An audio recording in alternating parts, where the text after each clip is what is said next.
A gente tem eu tenho algumas fotos aí, ok. E eu achei muito interessante quando você começou a falar sobre esse assunto, porque começou a dar um nó na minha cabeça. Como é que foi achado? Primeiramente, como é que foi achado isso? Nas cavernas, no Mar Morto? E eu vi um vídeo muito interessante seu também, no mar, cara, com peixe. O Mar Morto tá ganhando vida. Tem muita coisa acontecendo nessa região. Então, o que acontece? Eu gosto quando você fala assim. Então, o que acontece? Com vocês, né? Vou falar de novo. Eu gosto quando você fala assim. Tem muita coisa acontecendo naquela região, porque é um bom sinal. É um bom sinal. Se a gente voltar a 2.100 anos atrás, na região do Mar Morto tinha uma pequena cidade, chamada cidade que a gente hoje em dia conhece como Qumran, e quem vivia lá era uma comunidade chamada os essênios. Os essênios eram judeus, e eles vão e tem uma biblioteca gigantesca. Eles têm muitos livros e eles têm várias cópias da Bíblia. Hoje em dia, quando a gente pensa na Bíblia, a gente pensa num livro que a gente vai folhear e tem ali Gênesis, Êxodo. Não, naquela época a Bíblia são rolos. Então eles tinham várias cópias dos rolos da Bíblia. Couro. Em couro. Isso aqui que a gente está vendo na foto é couro. É couro escrito à mão, com tinta. E o que acontece é que os romanos vão e destroem a região. E os essênios, quando ouvem que a cidade vai ser destruída, que os romanos estão vindo, eles pegam os pergaminhos, guardam em jarros, correm para as montanhas que estão em volta da cidade e escondem dentro de jarros, dentro da montanha, no meio do deserto, esses pergaminhos. E a ideia é que quando os romanos passassem, eles pudessem lá voltar e salvar o maior tesouro que eles tinham, que são esses pergaminhos, a Bíblia. O que acontece, infelizmente, é que a cidade vai ser completamente destruída. Não vai sobrar ninguém vivo para contar a história que um dia os pergaminhos foram escondidos lá e por isso eles foram escondidos no ano por volta de 73 e só reencontrados em 1947. Quer dizer, literalmente 1.900 anos depois. 1.900 anos depois, meu irmão. Incrível. Meu Deus. E 1.900 anos depois, completamente por acaso, eram 2 jovens pastores de ovelhas viajando pelo deserto. Eles vão e entram numa dessas cavernas e encontram os pergaminhos. E os pergaminhos ficam rolando na tenda deles. Eles eram nômades do deserto, então os pergaminhos ficam rolando na tenda deles por um bom tempo. E eles não sabiam o que fazer com aquilo, mas eles entendem que coisa velha vale dinheiro. Eles levam os pergaminhos, vendem no mercado ilegal de antiguidades, esses pergaminhos começam a rodar de mão em mão, mão em mão, enquanto isso eles estão se degradando.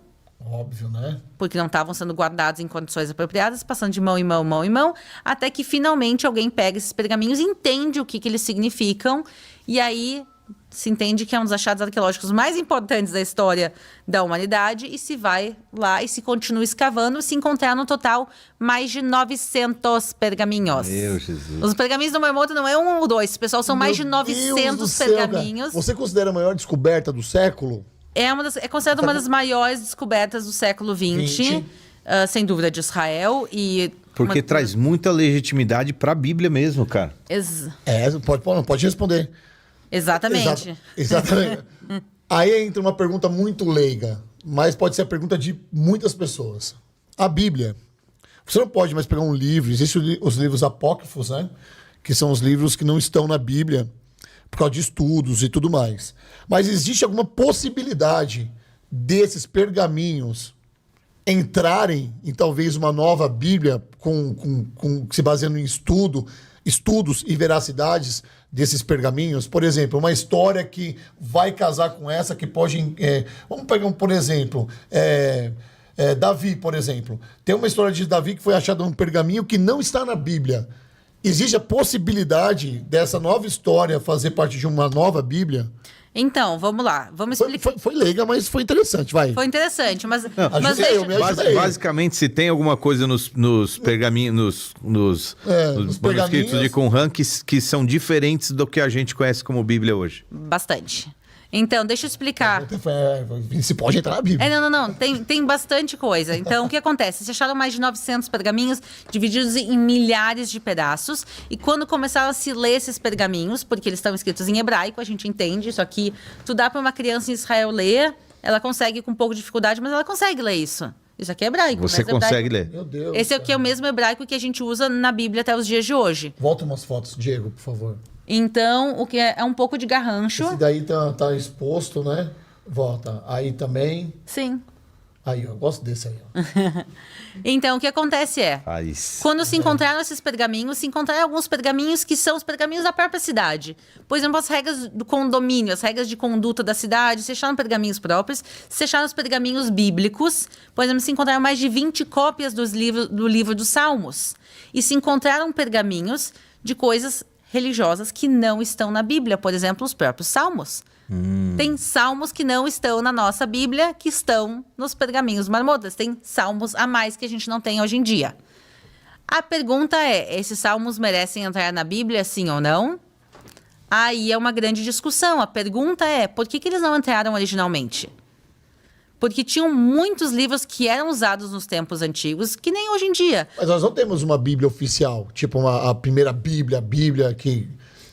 Então, o que acontece? Então, hoje... mas esses salmos, eles estariam na Tanakh. Deveriam estar. Pelo menos, são antigos assim? Então, eles fazem...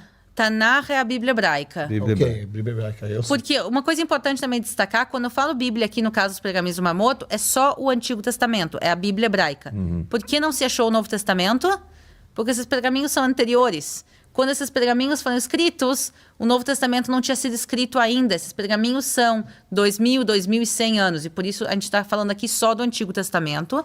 E é interessante. Vamos dizer que eu vou na tua casa. Tu tem uma biblioteca em casa? Tenho. Tu tem a Bíblia lá? Tenho. Tem livros escritos por pastores? Tenho. Tu tem livros que não tem nada a ver com religião? Tenho. Se alguém daqui 1000 anos escavar a tua casa e encontrar a tua biblioteca, ele vai ler o livro do pastor e vai dizer, olha, isso aqui é um livro religioso. Isso aqui era parte da tua Bíblia ou não era? Quer dizer, é difícil a gente olhar 2000 anos atrás, pegar o livro e entender o quê? Qual a importância que essa pessoa dava? Quando alguém achar daqui 1000 anos o livro do teu pastor, ele vai achar, será que o livro do pastor é mais importante que a Bíblia? A gente está olhando fora de contexto 2000 anos depois, então é muito difícil a gente entender o que as pessoas pensavam. Ainda mais porque hoje em dia, quando eu falo da tua Bíblia, é um livro escrito a Bíblia. Naquela época, tu tem rolos. Então, tu tem um Salmo aqui, Gênesis lá, Esther aqui, o livro dos gigantes aqui. Tá tudo misturado.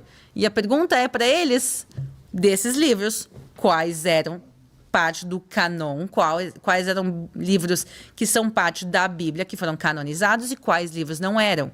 Então, por muito tempo, a Bíblia foi muito mais fluida, porque os livros entravam e saíam.